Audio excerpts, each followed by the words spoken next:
गोकुल के पास एक छोटा सा शांत गांव था। वहीं एक वृद्ध, निर्धन किंतु अत्यंत श्रद्धालु भक्त रहते थे।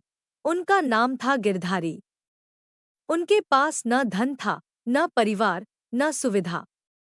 उनके छोटे से मिट्टी के घर में बस एक चीज सबसे अनमोल थी, बाल कृष्ण की छोटी सी मूर्ति। हर सुबह वे जागते ही हाथ जोड़ करके कहते, प्रभु, मेरे पास आपको देने के लिए कुछ नहीं, बस मेरा सच्चा प्रेम स्वीकार कीजिए। गांव के लोग अक्सर उनका मजाक उड़ाते, अरे गिरधारी, भगवान तुम्हारे लिए रोटी बनाकर लाएंगे क्या? वृद्ध मुस्कुराकर कहते, मेरा कान्हा मुझे कभी अकेला नहीं छोड़ेगा। समय बीता। एक साल भयानक अकाल पड़ा। खेत सूख गए, अनाज खत्म हो गया। जिनके घर भरे थे वे भी चिंतित हो उठे। गिरधारी के पास तो पहले ही कुछ नहीं था।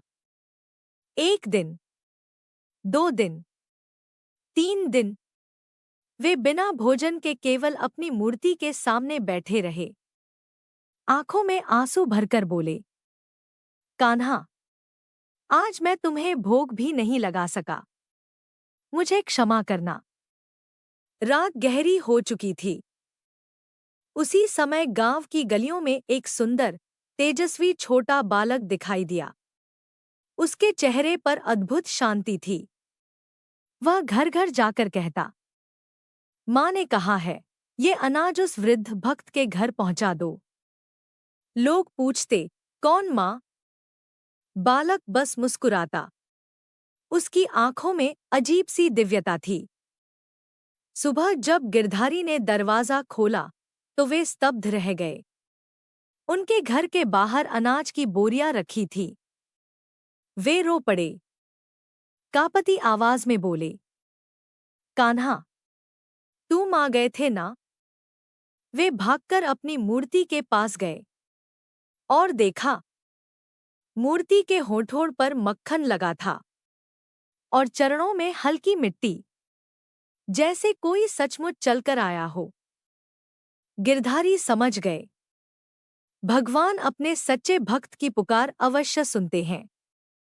उस दिन के बाद गांव में रोज किसी न किसी जरूरतमंद के घर अनाज पहुंचने लगा। लोगों को एहसास हुआ, जिसे वे गरीब समझते थे वही सबसे धनी था। भक्ति में। कुछ समय बाद गिरधारी हाथ जोड़कर प्रार्थना में बैठे और बोले, प्रभु, अब मुझे कुछ नहीं चाहिए, बस आपके चरणों में स्थान दे दीजिए। अगली सुबह गांव वालों ने देखा, गिरधारी शांति भरी मुस्कान के साथ बैठे हैं, मानो ध्यान में लीन हों।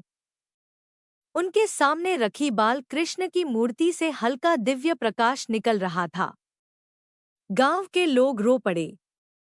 जिन पर वे हंसते थे वही सच्चे भक्त निकले। भगवान धन से नहीं, भक्ति से प्रसन्न होते हैं। और जब भक्त सच्चा हो तो कान्हा स्वयं उसकी लाज रखते हैं।